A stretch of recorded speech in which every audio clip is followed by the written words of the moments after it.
Dame un segundo aquí que el otro grupo me está pidiendo un documento y ya se nos manda enseguida.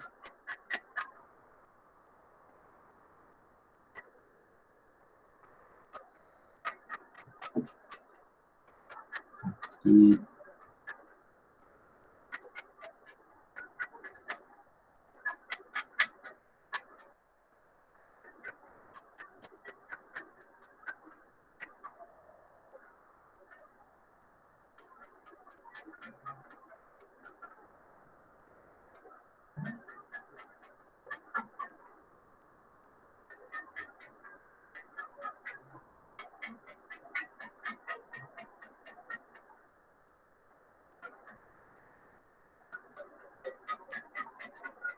listo, entonces continuamos acá. Vamos aquí a la pena. Aquí a la plataforma y eso fue lo que vimos en ese primer corte, lo que era la contabilidad financiera, lo que era la contabilidad de costos. Y lo que buscamos en la contabilidad de costos es esa contabilidad que me permite a mí calcular los costos de cada uno de los productos o servicios que yo tengo en mi empresa, cómo lo hago, qué sistema aplico. Y además de eso, vimos la funcionalidad de una matriz de costos para saber cómo se vinculan los costos fijos, los costos variables, los costos totales, según los niveles de producción y los niveles de utilidad. Estos niveles, ¿se acuerdan que hacíamos una tabla? En esa tabla calculábamos que a medida que aumentábamos los niveles de producción, se aumentaban los niveles de utilidad que uno tiene en su empresa. Profe, disculpe, Sí, no le escucho casi. No sé. los demás, ¿cómo me escuchan? Se escucha muy lejos. Pues yo sí la escucho perfectamente, bro. Yo también lo escucho. Ah, entonces de pronto es que tienen inconvenientes con el micrófono. O puede ser el internet, la señal ha estado muy mala. De pronto eso. Sí, porque yo a ustedes también los escucho bien. Y acabo de, la clase pasada la di sin micrófono y esta sí la di con los audífonos, que siempre se escucha como mejor. Es más, yo creo que ustedes escuchan todo el ambiente mío, el ventilador, todo lo que, cualquier cosa que suene acá, no alcanza a escuchar a ustedes. Porque este micrófono coge cualquier sonido que uno haga. Entonces, decía que en ese primer corte, ¿se acuerdan que hacíamos unas tablas? Se las voy a presentar aquí nuevamente para que se acuerden.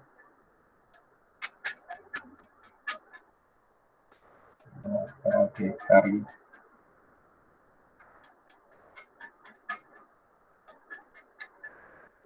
¿Se acuerdan que veíamos unas tablas donde veíamos cómo se comportaban los costos? Había unos niveles de actividad, unos costos variables unitarios, unos costos variables totales, unos costos fijos totales, y veíamos cómo era ese comportamiento, cómo se comporta el costo fijo, cómo se comporta el costo variable y todos estos costos según el volumen de ventas. Esto lo vimos en el primer corte y pues prácticamente esos fueron los dos temas principales que se dieron en ese primer corte. En esta segunda unidad, que es la que estamos ahora mismo, y para el examen que va a ser la próxima clase, va a ingresar en punto de equilibrio y margen de contribución, elementos de costo y este tema que lo vamos también a ver el día de hoy, que son las áreas y centros de costos de una empresa. Entonces, le aconsejo que se vean nuevamente el video, que estudien y porque pues el examen va a ser habilitado a la próxima clase. Hagan el esfuerzo por conectarse para que lo hagan ese mismo día, así como cuando hacíamos los exámenes de manera presencial, hacíamos todo el esfuerzo por ir al examen. ¿Me está escuchando bien? Profe, Sí, mire, y el parcial lo va a habilitar en las horas de clase. sí, lo voy a habilitar en las horas de clase. Ah, ok, tenemos que hacerlas ahora y no va a haber clase o usted va a dar clase. Yo creo que sí voy a dar una clase, depende porque ya Bueno, ve y te explico por qué de pronto voy a darle una clase. Según los cronogramas que ya tenemos y los calendarios, mira, aquí les voy a compartir este calendario. Aquí, hoy estamos a 31. Aquí estamos en julio, el día de hoy. Entonces, la próxima clase sería, el examen sería el 14. Entonces, ese día, pues, dependiendo si viajo o no, bueno, no creo que, porque tenía un viaje, pero no creo que lo haga. Entonces, ese día daré una explicación porque ya después del 14 viene el 20, la clase del 28 y la clase del 11. El 11 de septiembre ya se acaba, sería el último parcial o la última nota, la última sesión. Entonces tendríamos solamente la del 28 y la del 11. Prácticamente nos quedan dos y la de la siguiente sesión. Entonces, se cuenta que esto ya lo último siempre es como más apretado y la idea es pues que aprovechemos el máximo de los espacios que nos quedan para aprovecharlos. Entonces ya esto prácticamente se acabó, ya hacemos este segundo corte y ustedes saben que ese tercer corte siempre es un tercer corte más corto y toca a veces pues tomar todas esas notas más aceleradamente. Lo que me preocupa de este grupo es que este es un grupo que no se conecta mucho, que es un grupo no sé, pocas personas y como yo les digo, yo no comprendo, o sea, que anteriormente sí, cuando empezamos la pandemia, ¿se acuerdan que muchos de ustedes decían que no podían conectarse? Eso está bien, pero eso, pienso yo que eso ya no es una excusa, porque si yo ya sé que tengo un compromiso con la universidad, yo estoy estudiando, yo me estoy formando, así como anteriormente teníamos que desplazarnos a la universidad, coger un bus, gastarnos una plata para un desayuno, para un almuerzo, para un refrigerio, y estar allá. Así tenemos que hacer nosotros. Si yo no tengo internet en la casa, yo hago todo lo posible por ir donde un familiar, un amigo que tenga internet y me conecto al Wi-Fi. O me voy allá al sitio, no sé, a la estación de gasolina, al punto alzado a las oficinas de la alcaldía, que siempre hay internet gratis o allá donde se conecta. Pero eso ya no es excusa de que, o sea, eso ya no tiene presentación.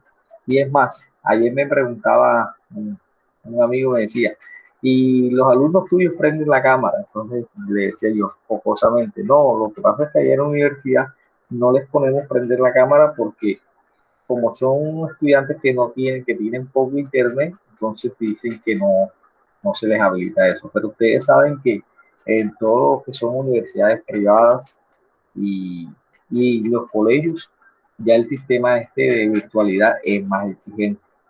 Entonces a veces no es bueno. La universidad ha sido muy flexible con los estudiantes en ese caso, porque sabemos que hay estudiantes pues, que no tienen, como os digo, yo sé que no tienen los medios, pero hay veces que no podemos limitar de que porque yo no tengo los medios no me puedo formar. Entonces uno tiene que hacer el esfuerzo por salir adelante. Las cosas, nadie me ha dicho que son fáciles, pero hay que hacer el esfuerzo. Entonces, yo no sé cómo han hecho muchos estudiantes. Sabemos que la virtualidad, bueno, yo le comentaba al grupo anterior que si fuera por mí y les preguntaba a ver si ustedes han escuchado algo de cuándo la universidad va a volver presencial. Ustedes que pasan metidos en Facebook y leen noticias y eso.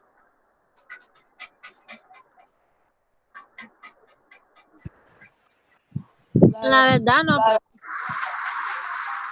¿Qué han escuchado?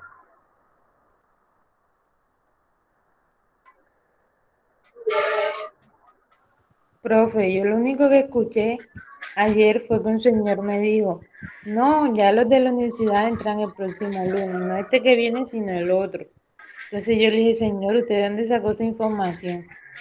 No, yo la escuché en la emisora, pero o sea, yo no he escuchado nada por redes sociales ni nada de eso.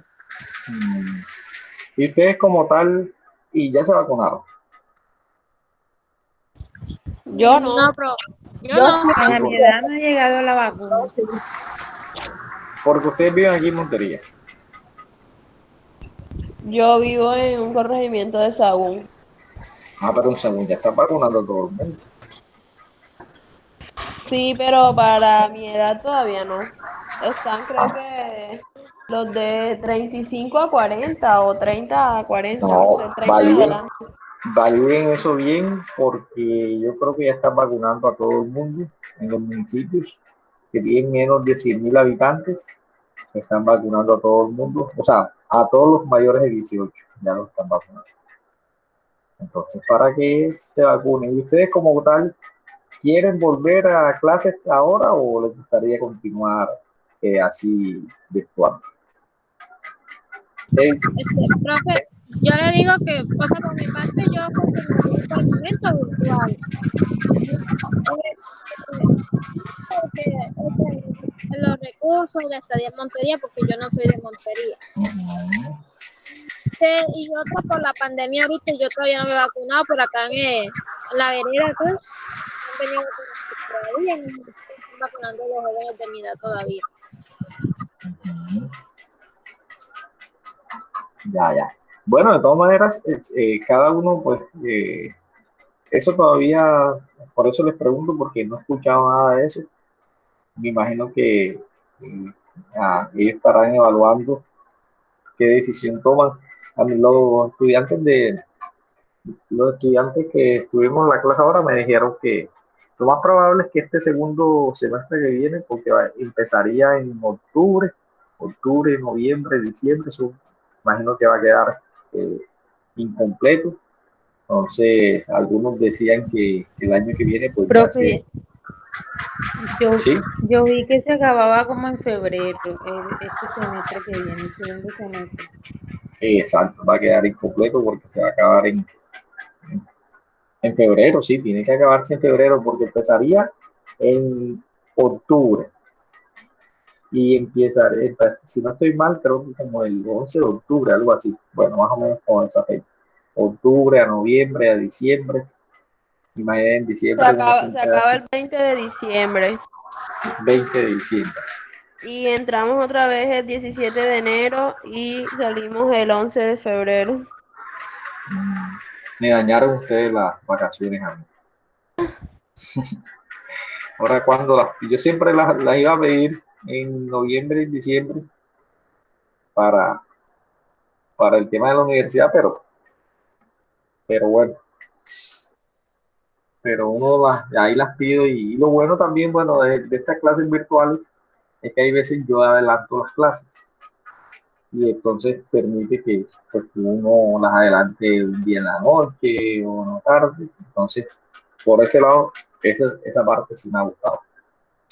Entonces, bueno, muchachos, como les decía, tuvo que hacer el esfuerzo. La verdad que si seguimos en forma virtual, yo sí pienso que y voy a tocar ese tema ya con los profesores, que uno tiene que ser cada día pues como más exigente y exigirse así, exigirse cada día más, así como los deportistas, ustedes que ven ahora esos deportistas allá en Tokio, eso es algo impresionante, cómo se exigen a esa disciplina que tienen esos muchachos en cualquier, y de esas ganas de ganar, de ser los primeros, es algo que para estar ahí no es fácil, a veces uno lo ve de acá, pero todo así en la vida si uno se exige, se puede llegar a ser el mejor y a cumplir sus metas. Entonces, volviendo acá al punto de esta unidad número 2, bueno, decíamos entonces que la próxima clase vamos a hacer el parcial, eh, entonces lo hacemos también de selección múltiple y esta vez los temas son bastante, digamos, son más extensos que el anterior.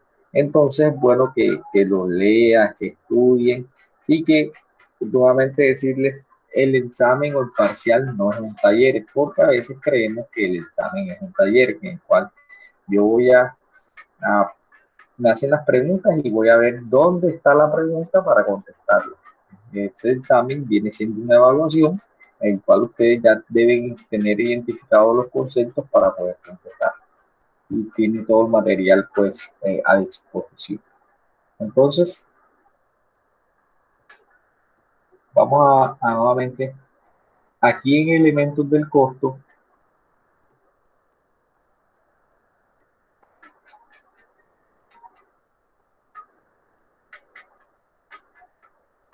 vamos a ver qué vimos en elementos del costo para que nuevamente ustedes se acuerden las clases que vimos en elementos del costo, que eso va a ingresar en la evaluación.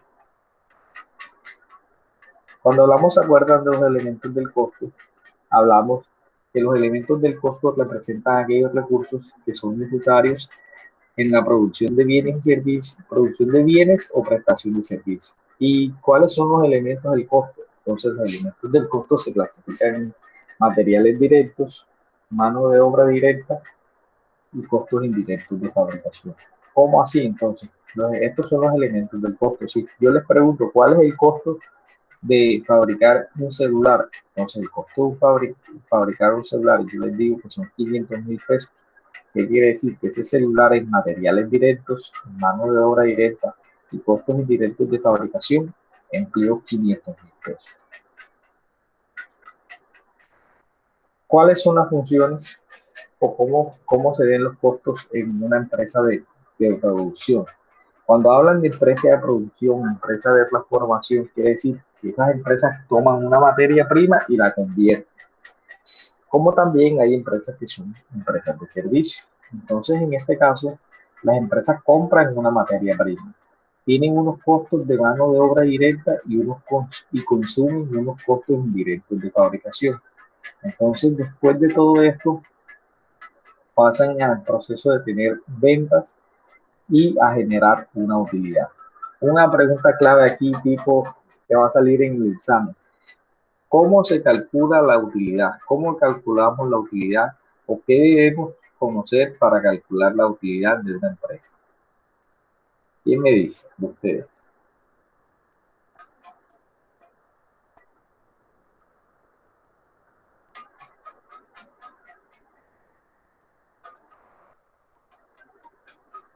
¿Cómo se calcula la utilidad de una empresa?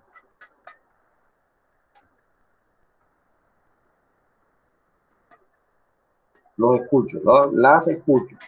No se me participen, que estamos aquí para aprender y si no importa, si no saben, aquí complementamos el concepto.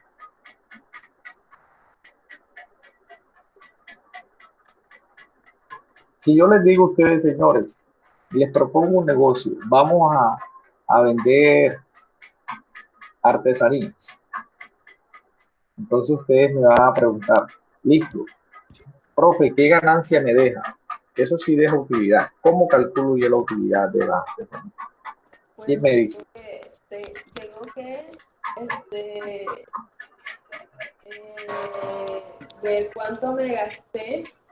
¿Cuánto te gastaste? Sí. Y así lo que quede, ahí lo que quede ya veo si queda, si hay utilidad y si no queda, pues hay pérdida. ¿Sí? Bueno, digamos que yo digo que tuvimos utilidad. ¿Cómo calculé yo esa utilidad? Yo digo, eso tiene una utilidad del 20% o de 10,000 pesos. Esa utilidad, ¿cómo la puedo calcular? ¿Cómo la saco?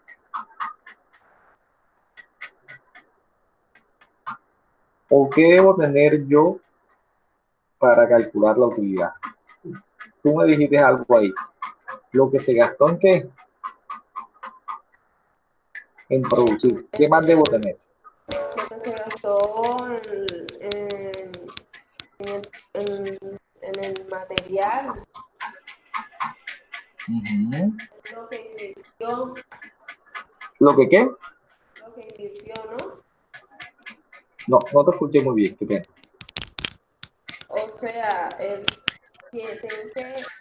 lo que él se gastó, lo que invirtió. Exacto. Y hay otro factor ahí importante que, mira, aquí aparece en la presentación, la venta. Primero, para yo saber si un negocio a mí me genera utilidad, debo conocer las ventas. Primero que todo las ventas. Y después de esas ventas le quito ¿qué? Los costos y los gastos para saber si tengo utilidad. ¿Se acuerdan también cuando hablábamos de los estados financieros? Entonces también una pregunta que va a salir en el examen es, ¿en qué estado financiero vemos y calculamos la utilidad? ¿Quién me dice? ¿Puedes repetir? ¿En qué estado financiero se calcula la utilidad?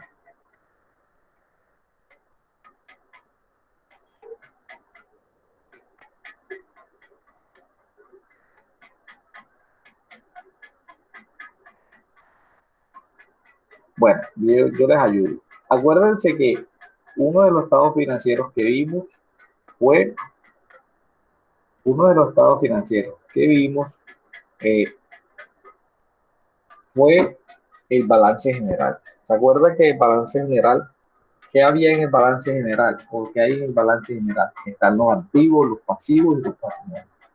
Y el otro estado financiero es el estado de pérdidas y ganancias, o estado de resultados.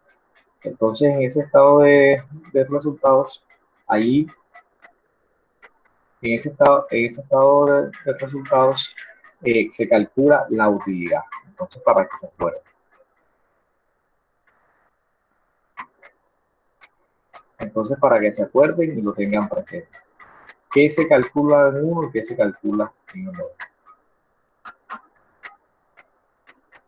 Entonces, cuando continuamos de los elementos del costo, nuevamente la mano de obra directa, los materiales directos y los gastos indirectos. Cuando hablamos de materiales directos, materia prima, entonces tenemos que saber que son los elementos físicos de consumo que se utilizan en la producción de bienes o en la prestación de servicios y tienen la siguiente característica, que son tangibles, de fácil medición, y en las empresas de transformación integran el producto. En las empresas de servicio generalmente no existen o no integran el producto, pero se pueden presentar casos en que utilicen materias primas. Que utilicen materias primas, materiales para la adecuada prestación del servicio. Entonces, para que tengan en cuenta eso. Esta mañana, cuando daba la clase, algunos decían que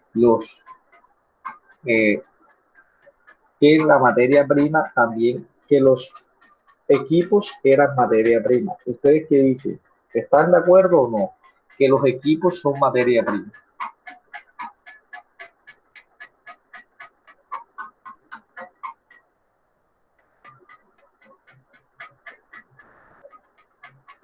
Entonces, bueno, ya como veo que están callados, ahora los voy a poner les voy a hacer preguntas de lo que vaya explicando para que estemos pendientes. Entonces, los equipos no son materia prima. ¿Por qué? Porque los equipos no son de consumo. ¿Cómo así? Por ejemplo, ustedes tienen un computador y el computador ustedes lo usan para hacer un proceso. Entonces, ese proceso, cuando utilizan para hacer ese proceso, entonces no se están consumiendo. ¿Qué se consume como tal? Se consume, en el caso de un servicio, entonces yo presto el suero, los medicamentos, eso se consume en su momento. En el caso de los equipos no se consumen. Entonces tenemos, por ejemplo, que dependiendo la actividad, entonces habrán algo, lo que son materiales directos. Los insumos de laboratorio son consumibles. Yo no puedo decir que el microscopio viene siendo materia prima, porque no. El microscopio viene siendo un activo, y este activo está en equipos. Entonces, ¿se acuerdan que también hablamos de inventarios? Entonces, los inventarios son aquellos que son poseídos para ser vendidos en el curso normal de la operación. Los inventarios están en forma de materiales para ser consumidos en el proceso de producción o en la prestación del servicio. Un inventario es una provisión de materiales que tiene como principal objetivo facilitar la continuidad del proceso productivo y la satisfacción de la demanda de los clientes. Entonces, dense cuenta que los inventarios son importantes porque me permiten a mí atender a los clientes, atender esta demanda de los clientes. O sea, ¿qué quiere decir? Que yo tengo y los inventarios para poder atender a los clientes. En una IPS, en un hospital, ¿cuáles serían los inventarios? Todos los medicamentos que yo necesito para prestar el servicio. Cuando ustedes van a una urgencia, ¿cuáles son los medicamentos que les ponen? Les ponen un suero, les ponen, en ese suero le ponen una serie de medicamentos dependiendo de la patología, y esos vienen siendo, se constituyen el inventario de medicamentos que tiene la empresa, la clínica, para atender esa necesidad. Además de eso, tenemos inventario de materias primas, inventario de productos en proceso, inventario de productos terminados.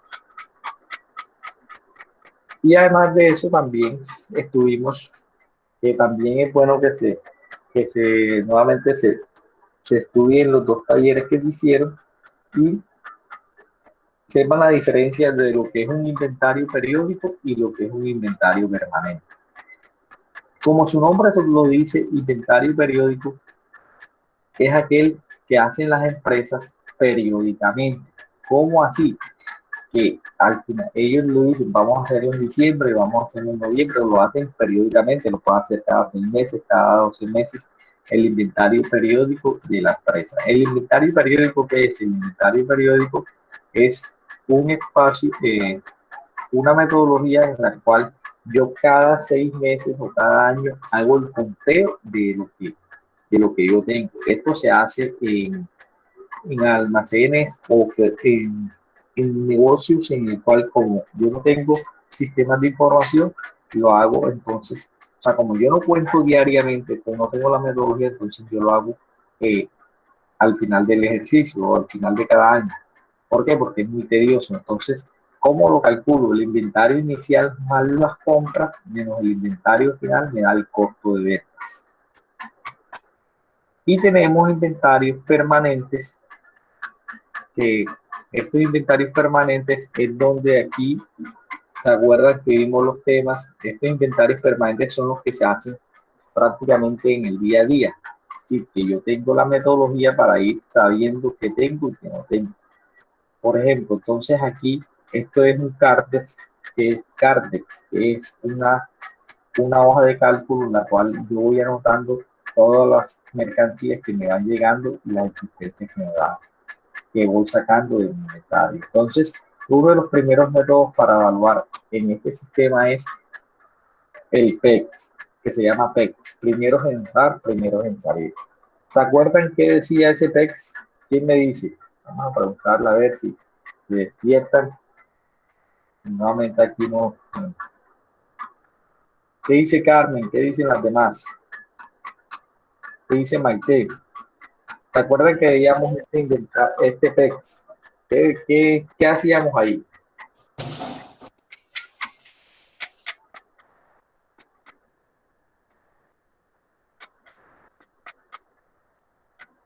¿Qué dicen? ¿Quién se acuerda? Muchachos, participen, que esto no es idea de, esto no es solamente escuchar acá, sino que ustedes participando van aprendiendo.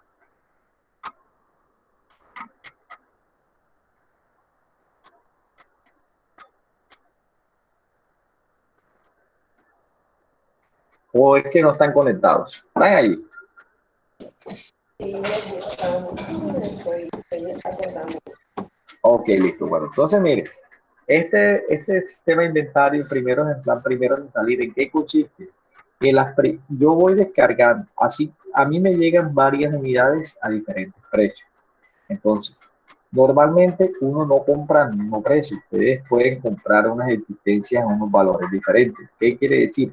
Porque compraron a un proveedor diferente, porque subió el precio o porque me salió más costoso por el transporte, por el almacenamiento. Bueno, son muchos factores, entonces no todas las veces yo compro a los mismos precios. Entonces, como yo compro, entonces, ¿en qué consiste el método? La metodología, que yo me voy consumiendo a medida de las unidades, a medida de las que van llegando. ¿Cómo así? Yo me consumo primero, las primeras que me lleguen son las primeras que me consumo. Y así sucesivamente. Dese cuenta entonces aquí que en salidas, cuando yo analizo aquí las salidas, entonces yo me voy consumiendo primero las unidades de 620 y después las unidades de 628 porque ese es el orden cronológico en que llegaron. Ese es un método que me permite a mí que evaluar los inventarios y saber cuánto es el saldo de inventario. También tenemos un método que es el WEX, que es las últimas en las primeras en salir, que lo que hace es que uno se va consumiendo las unidades, primero se consumen las unidades, las últimas unidades y después se consumen las primeras, y así sucesivamente. Y también el de promedio ponderado, que también lo utilizan mucho, y igual hacen un promedio de todos los costos de las unidades que llegaron, entonces yo la salida la hago con ese promedio. Esto se lo tienen que volver a estudiar, a aprender, porque eso lo hicimos en el primer taller. Y lo más probable es que allí en el examen yo buscaré la fórmula o la forma de evaluarles esa parte. Entonces, mano de obra directa. Analicen esa fotito ahí, mano de obra, y vayan leyendo esa presentación. Les voy a dar un minuto para que la analicen, porque ahora les voy a preguntar algo.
Bueno, entonces vamos a ver quién me ayuda a leer esa parte ahí.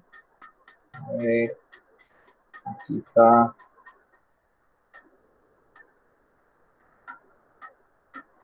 Milena María, ayúdame. Vamos a leer esa presentación ahí, esta diapositiva. Milena.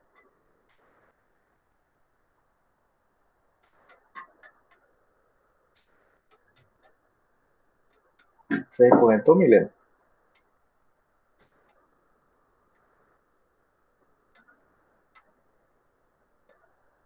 Que prácticamente está solamente Carmen, Maite y Joana. Entonces, bueno, miren, aquí en los elementos del costo tenemos mano de obra directa y aquí, entonces, cuando hablamos de mano de obra directa, es aquella que tiene que ver con lo que produce la empresa, con la misionalidad.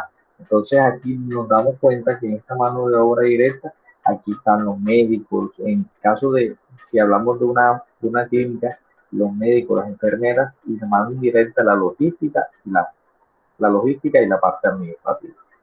Entonces, cuando hablamos de mano de obra directa, ustedes tienen también que conocer los sueldos, no tanto los sueldos y el tema de cómo se constituyen los salarios, cómo se constituyen los sueldos,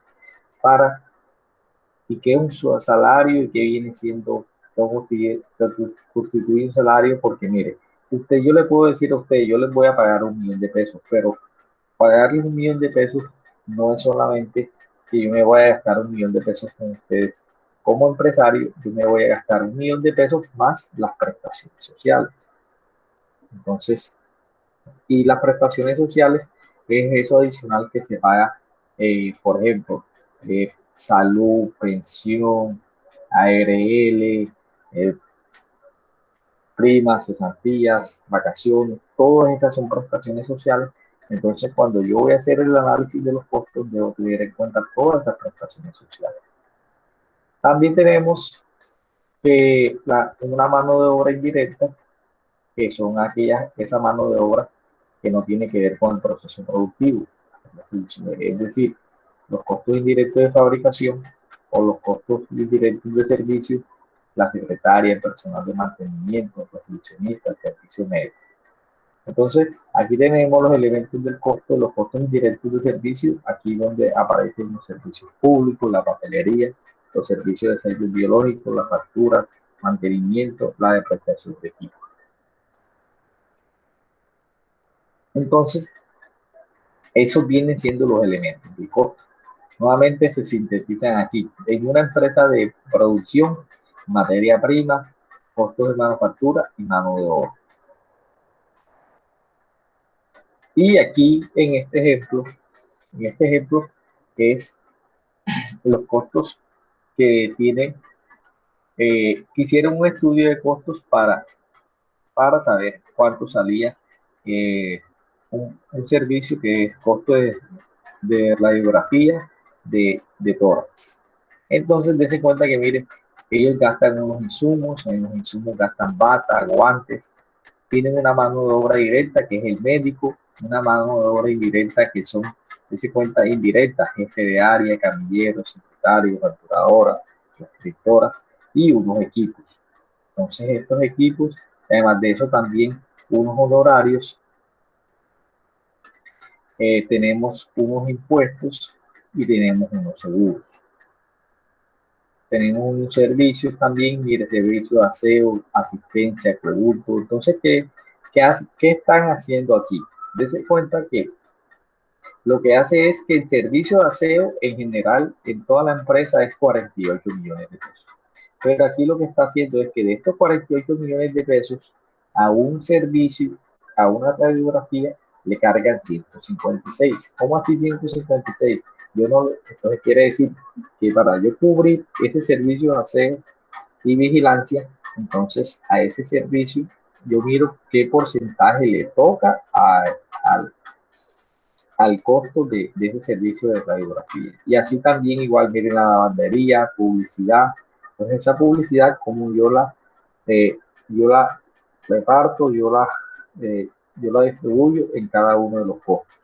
Entonces aquí al final del ejercicio tienen todos los costos y me da los costos que ellos hayan. El costo total de una radiografía es 22.000 pesos, 22.036 utilizando el equipo 1 y 20.824 utilizando el equipo 2.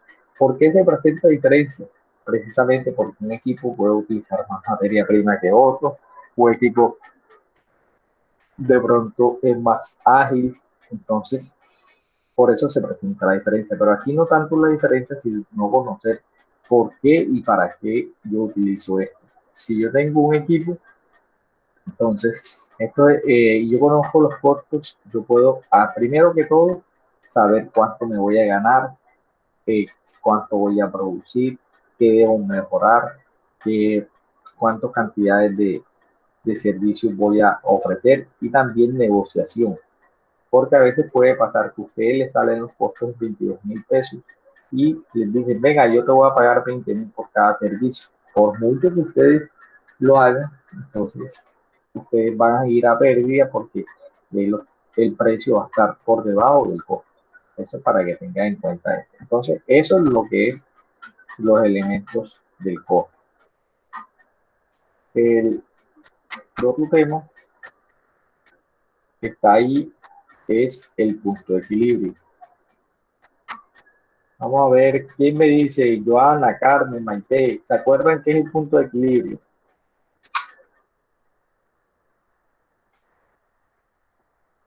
¿Quién me dice? Maite, ¿está conectada? Joana, ¿está conectada? Carmen. Hola, sí. El punto de equilibrio es cuando una empresa no tiene ganancias, pero tampoco tiene pérdidas. Exacto, es un punto. Entonces, muy bien. El punto de equilibrio es financieramente determina el punto del cual las ventas cubren los costos y puede expresarse tanto en valores, en porcentaje y en unidades.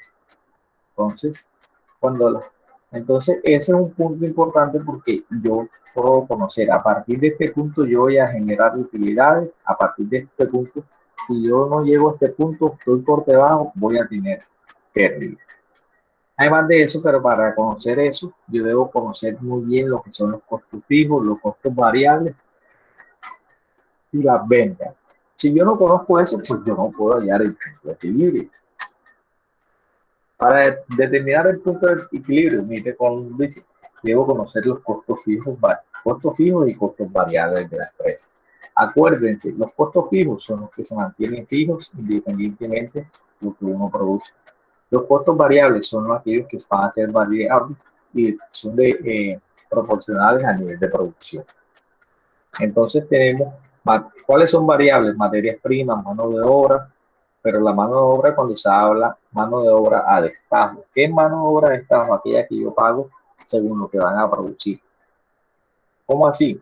Digamos, yo les pago a ustedes, mire, yo les voy a pagar esta mano de obra dependientemente de lo que ustedes, el número de inyecciones que me colocan. Si colocan 100 inyecciones, 100 vacunas, yo les voy a pagar por vacuna. Eso viene siendo una mano de obra de destajo. ¿Por qué? Porque es dependiendo de lo que yo voy a pagar, lo que voy a hacer. Si yo les digo mano de obra y les pago un salario, esa mano de obra no viene siendo variable, sino viene siendo fija, porque ustedes van a ganar 2 millones de pesos independientemente de que vacunen 1, que vacunen 100 o que vacunen 1000.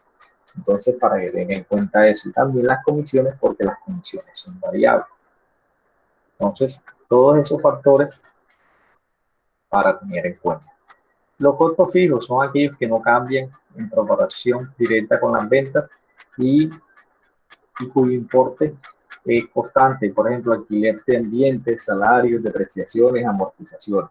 Además que se tiene que ver claro el precio de venta del producto que se fabrique o se comercialice, así como el número de unidades. Entonces, las fórmulas acá están. De todas maneras, ahora también les voy a compartir las fórmulas en un documento consolidado y para que ustedes nuevamente practiquen los ejemplos que se les dejó en clase y estos ejemplos que están acá. Acá es importante, cuando hablamos, ¿te acuerdas de que la tabla que vimos inicialmente? Esta tabla que la vimos en el primer corte, necesitamos conocer costos variables, costos fijos, costos totales. Y el punto de equilibrio es la intersección de los costos totales y los ingresos. En este punto,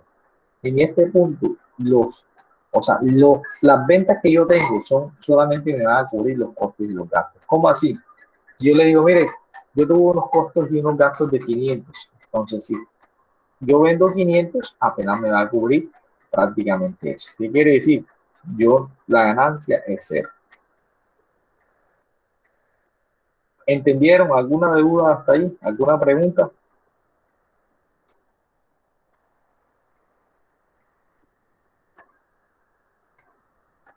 ¿Entendieron? ¿Alguna pregunta? ¿Alguna duda?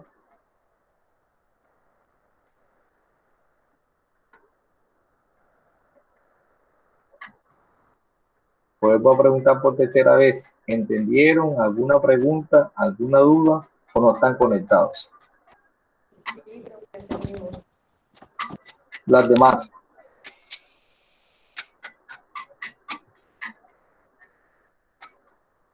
Yo creo que se conectan y no están ahí. Es más, yo tengo esta clase grabada del otro grupo. Si quieren se las mando y ustedes se la ven cuando quieran.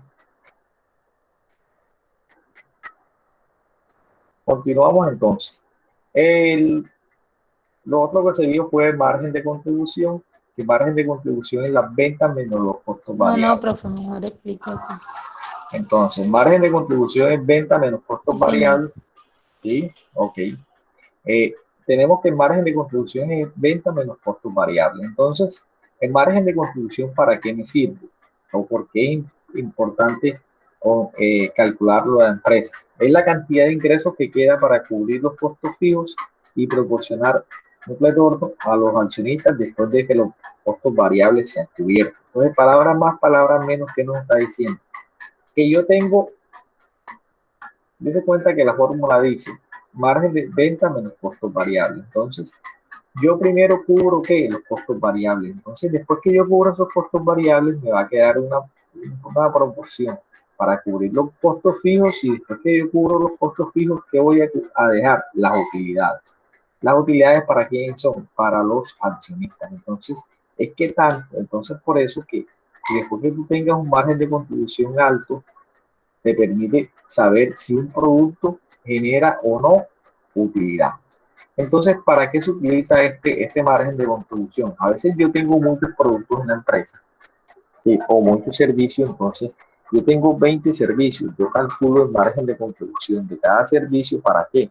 Para saber cuánto me va a mí a aportar a los costos fijos, y además de los costos fijos, qué tanto me genera a mí de utilidad. Entonces, este margen de contribución es un indicador que me mira también la utilidad, y me sirve precisamente para eso, para saber cuánto le queda a los accionistas. Este tema también va a incluir en el examen, y el último tema que deben leerse es lo que es producción, áreas y centros de costo y sistemas de costo. Ya se lo explico también. Entonces,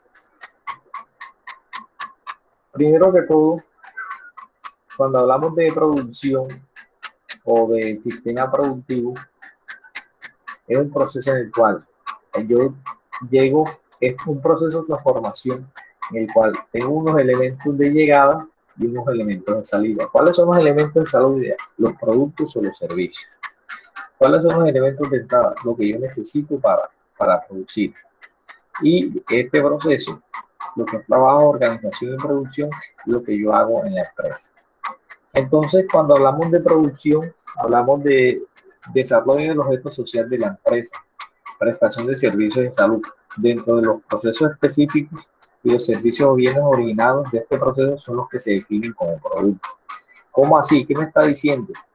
Cuando hablamos del área de producción, son aquellas que se encargan de hacer el objeto social de la empresa. Si yo me dedico a fabricar zapatos, el objeto social es fabricar zapatos. Si una veterinaria, entonces el objeto social viene siendo la atención de las mascotas.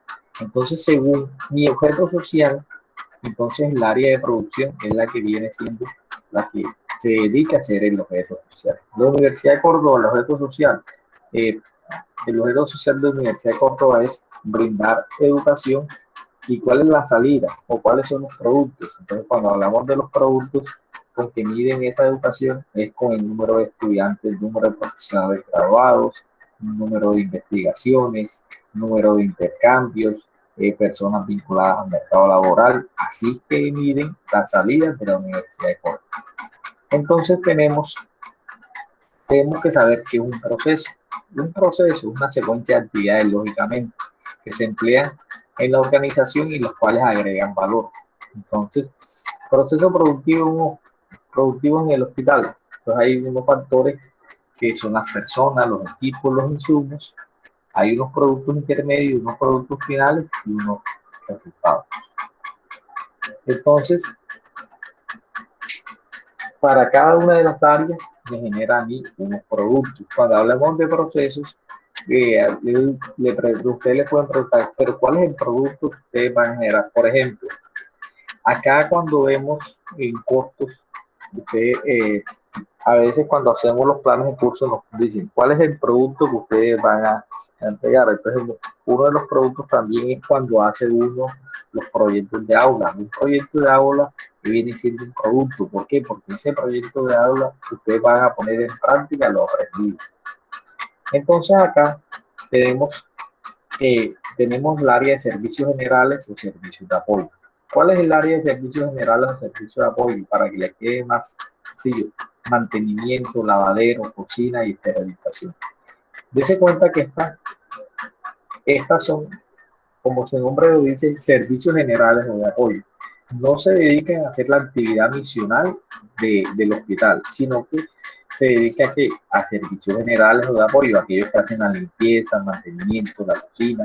Que, por ejemplo, un hospital, la actividad principal no es hacer comida, pero ellos tienen un área de servicios generales y de apoyo que hacen la comida, porque eso es necesario para la prestación de un servicio. Hay servicios intermedios, que estos servicios son los sectores que están identificados como la elaboración de un producto intermedio y prestan únicamente a los servicios finales. Es decir, estos servicios intermedios le prestan ¿qué? Estos servicios a un servicio final.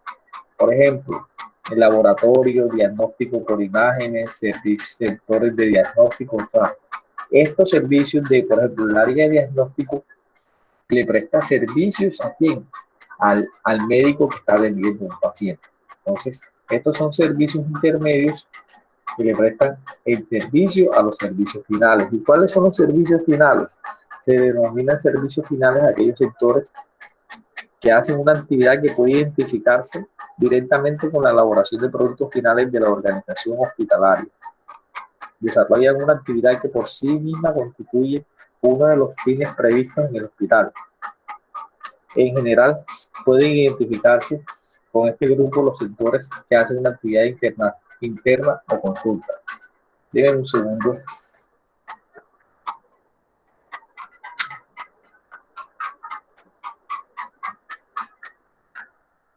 Un segundo.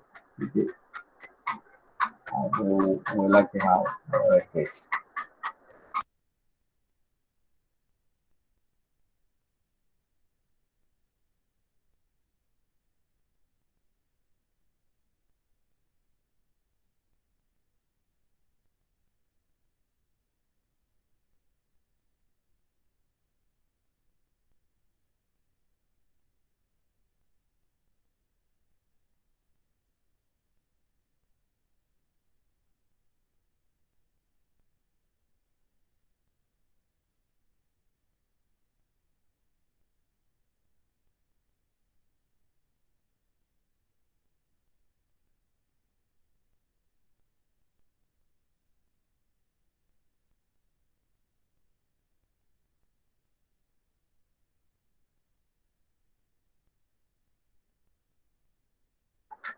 Entonces continuamos acá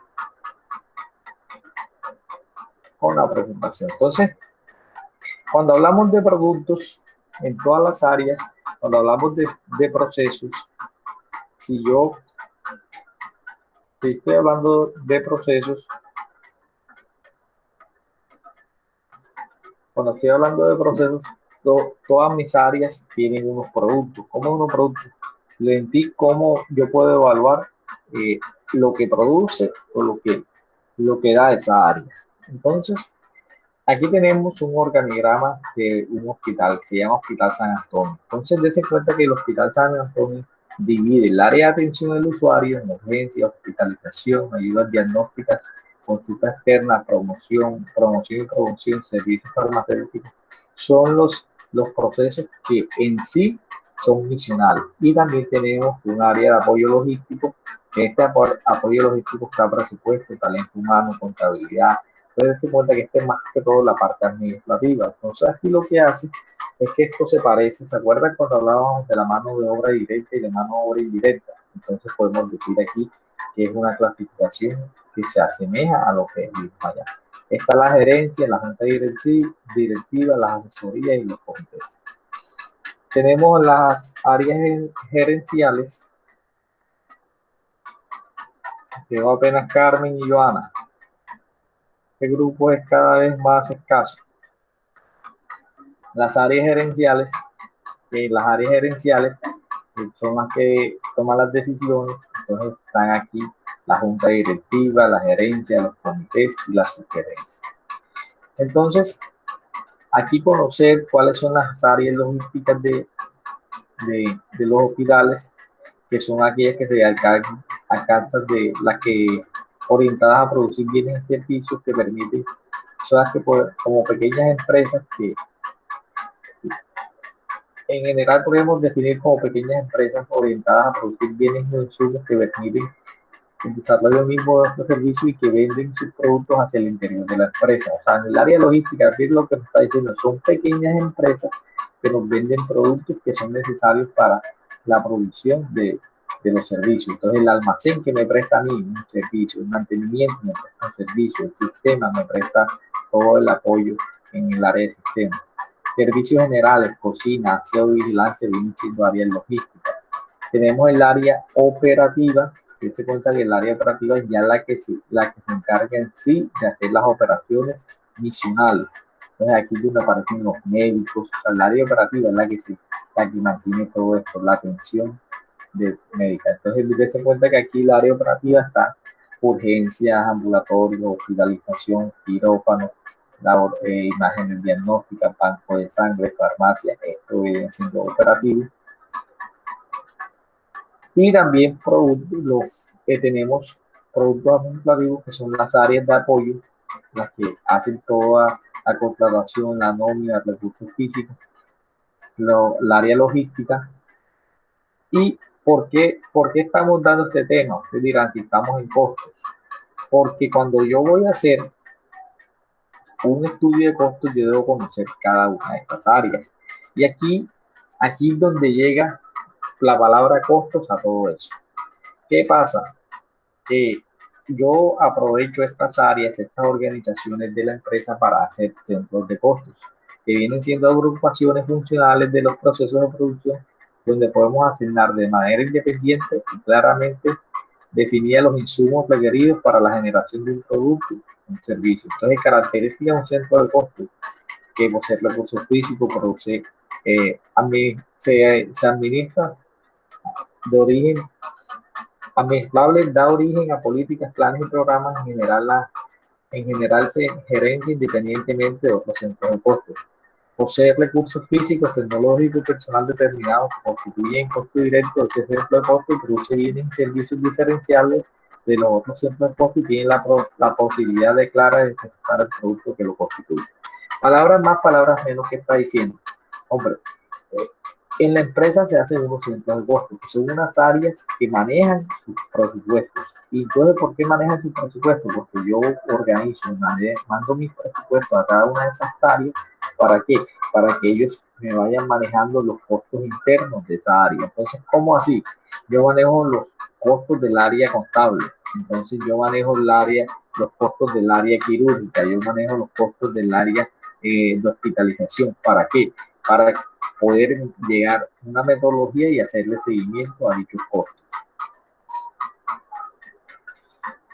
Entonces, ¿cómo definir los centros de costos? Deben obedecer a una necesidad de la empresa, deben contener por lo mínimo un producto, un servicio completo y depende de los recursos disponibles que yo tenga en la empresa. Entonces hay centros generales, intermedios y finales. Por ejemplo,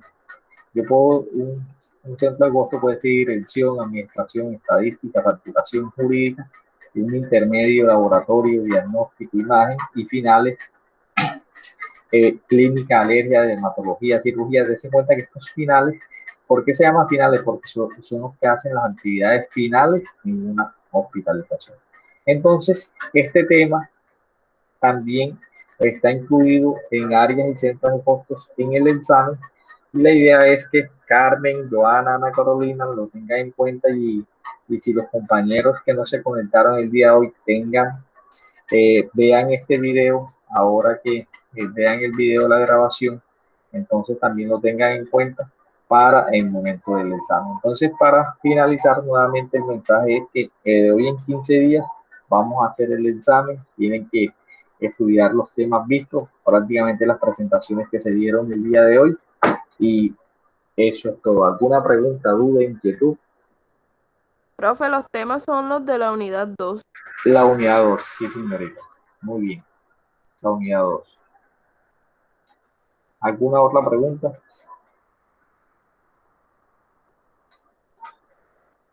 No, profesor, creo que así está bien.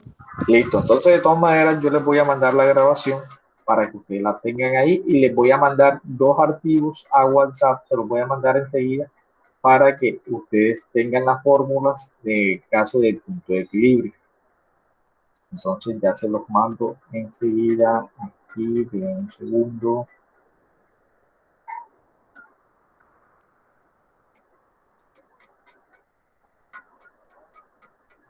Ahí ya se los mandé. Punto de equilibrio, un ejemplo, y las fórmulas del punto de equilibrio. Estudiense bien lo que es punto de equilibrio, margen de contribución, por qué es uno, por qué es otro, y todo eso, para que lo tengan en cuenta. Entonces, muchachos, Muchas gracias y bueno, voy a ver esos compañeros que no se han conectado, a ver qué de pronto qué inconvenientes tienen. Y a ver, voy a escribir de todas maneras en el grupo que las personas que no se conectaron deben hacer unos comentarios al video en la parte inferior, por lo menos para comprometerlos para que se vean la clase. Listo, niñas, que pasen muy bien. Bueno, profe, chao, Bueno, profe, gracias. gracias por su tiempo. Listo, ustedes también. Chao. Muchísimas gracias.